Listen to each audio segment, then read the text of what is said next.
SC के तौर पर एक नहीं रहेंगे, अपनी ही अलग अलग जातियों में बढ़कर झगड़ा करेंगे तो कांग्रेस। दोस्तों, स्क्रीन के ऊपर जो वीडियो क्लिप आप लोगों ने देखी है, ये वीडियो देश के प्रधानमंत्री नरेंद्र मोदी जी का है। आप सब जानते हैं कि महाराष्ट्र के अंदर 288 सीटों के लिए 20 नवंबर को वोट डाले जाने हैं और इसी चुनाव को जीतने के लिए अमित शाह से लेकर के प्रधानमंत्री मोदी और तमाम पार्टियों के नेता लगातार चुनावी रैलियां कर रहे हैं। लेकिन देश के गृह मंत्री अमित शाह के बाद अब देश के प्रधानमंत्री नरेंद्र मोदी का रैली का वीडियो सामने आया है, जहां पर उनकी रैली में लोग सुनने तक नहीं आए हैं, कुर्सियां खाली पड़ी रही हैं। आगे इसका पूरा वीडियो हम आपको दिखाएंगे और यह सिर्फ प्रधानमंत्री जी का वीडियो नहीं है, यहां पर देश के गृह मंत्री अमित शाह जी की रैली का भी वीडियो सामने आया है। उसमें भी आप आगे देखेंगे कि कितनी भीड़ इकट्ठा हुई है इनकी रैलियों में। आगे दोनों वीडियो हम आपको दिखाएंगे, उससे पहले कटेंगे तो बटेंगे वाले नारे इसीलिए दिए जा रहे हैं क्योंकि जनता विकास के मुद्दे पर तो आप सब जानते हैं उनको वोट करेगी नहीं, तो कुछ ना कुछ तो मुद्दा चाहिए ना, और वही यहां पर छेड़ा जा रहा है। खैर, आपको क्या लगता है दोस्तों, जिस तरीके से प्रधानमंत्री मोदी, गृह मंत्री अमित शाह की रैलियों में लोग उनको सुनने नहीं आ रहे, उनकी रैलियां बैक टू बैक फ्लॉप हो रही हैं, क्या वाकई ये बीजेपी के लिए खतरे की घंटी है? कमेंट सेक्शन में अपना फीडबैक जरूर दीजिए। वीडियो को लाइक, शेयर, चैनल पर नए तो सब्सक्राइब जरूर कर लीजिए। सबसे पहले प्रधानमंत्री मोदी जी की एक रैली का वीडियो दिखाता हूं जो कि महाराष्ट्र के अकोला से सामने आ रही है। यह वीडियो महाराष्ट्र के अकोला का है, जहां पर प्रधानमंत्री मोदी जी ने अपनी विशाल रैली को संबोधित किया है। देखिए कितनी भीड़ है। एससी के तौर पर एक नहीं रहेंगे, अपनी ही अलग अलग जातियों में बढ़कर झगड़ा करेंगे तो कांग्रेस इसका फायदा उठाएगी। तो एक है तो साथियों, मैं आज महाराष्ट्र की धरती से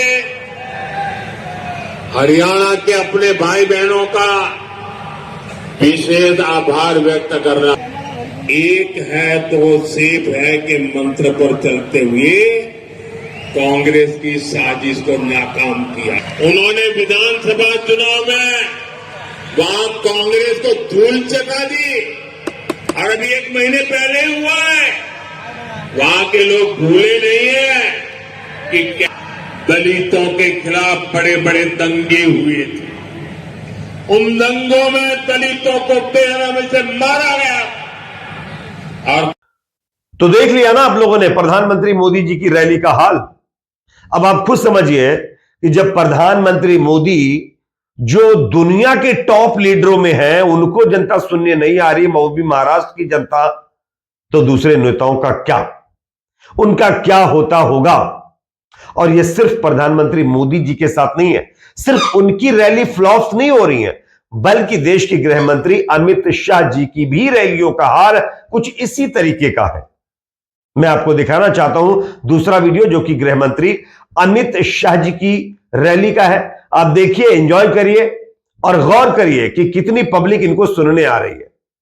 केंद्र में आप लोगों ने नरेंद्र मोदी सरकार बनाई है। नरेंद्र मोदी, मैं आज सिराला वालों को कहकर जाता हूं, जब तक नरेंद्र मोदी सरकार है, जैसा कि दोस्तों आप लोगों ने देश के गृह मंत्री अमित शाह जी की भी रैली आपने देख ली है। महाराष्ट्र में अमित शाह जी की विशाल जनसभा, दूर दूर तक लोग ही लोग, ऐसा जनसलाब आप लोगों ने पहले कभी नहीं देखा होगा। यह हालत भारतीय जनता पार्टी की महाराष्ट्र विधानसभा चुनाव में देखने को मिल रही है। और यही वजह है कि जब प्रधानमंत्री मोदी, गृह मंत्री अमित शाह जी की रैली में लोग नहीं पहुंच रहे हैं, जनता इनको पसंद नहीं कर रही है, तो नारेबाजी क्या हो रही है जानते हैं आप? बटेंगे तो कटेंगे। मस्जिद लाउडस्पीकर है ना। उत्तर प्रदेश के सीएम योगी आदित्यनाथ महाराष्ट्र जाते हैं, अपने किए हुए कामों पर वोट नहीं मांगते, बटेंगे तो कटेंगे का नारा दे देते हैं। और उसी राह पर प्रधानमंत्री मोदी भी निकल पड़ते हैं। और मोदी जी नया नारा देते हैं कि एक है तो सेफ है, यानी अगर एक रहोगे तो सेफ रहोगे, वरना क्या होगा यह उन्होंने लोगों को हिंट दे दिया है।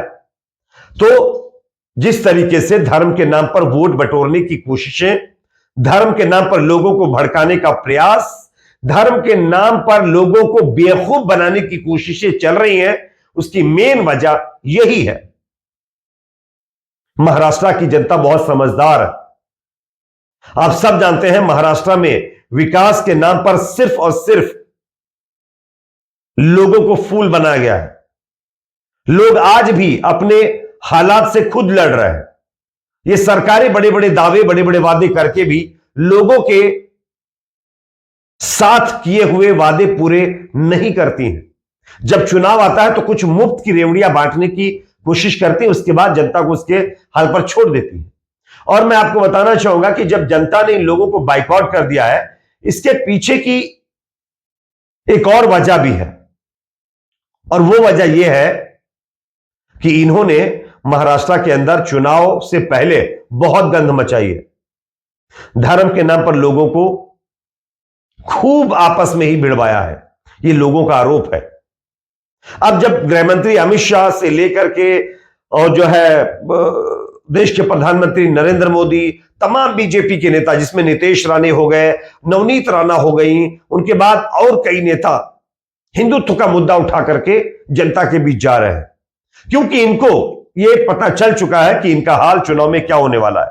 मैं आपको एक सर्वे दिखाना चाहूंगा। आप देखिए, 288 सीटों पर 20 नवंबर को वोट डाले जाने उससे पहले एक सर्वे सामने आया है, और इस सर्वे के आंकड़े ये बता रहे हैं कि महाराष्ट्र के अंदर 51% जनता शिंदे सरकार यानी एनडीए सरकार से नाराज है, उनके काम से खुश नहीं है, जबकि मात्र 40% के करीब जनता थोड़ी बहुत इनके कामकाज से खुश नजर आ रही है।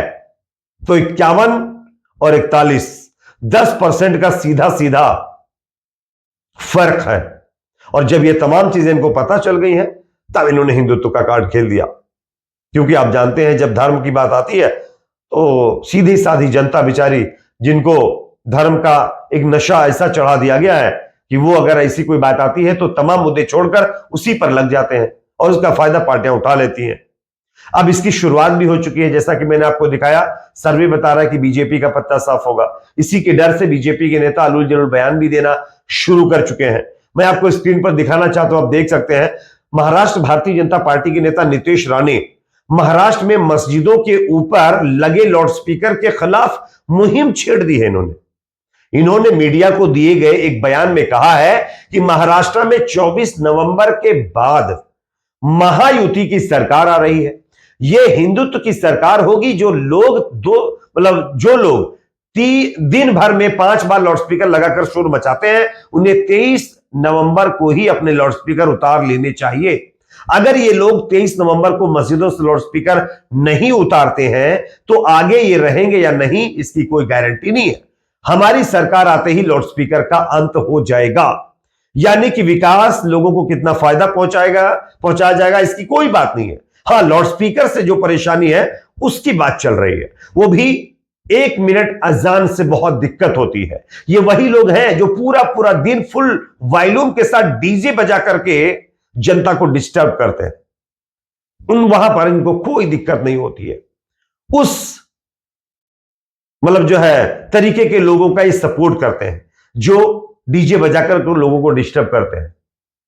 और सबसे बड़ा जो प्रॉब्लम है, जो मसला है, वो तो ये नेता है, क्योंकि इनकी सोच और इनका जो दिमाग है, इससे जनता को सिवाय नुकसान के कोई फायदा नहीं पहुंच रहा। अब आप बताइए, अजान से किसको प्रॉब्लम होती है?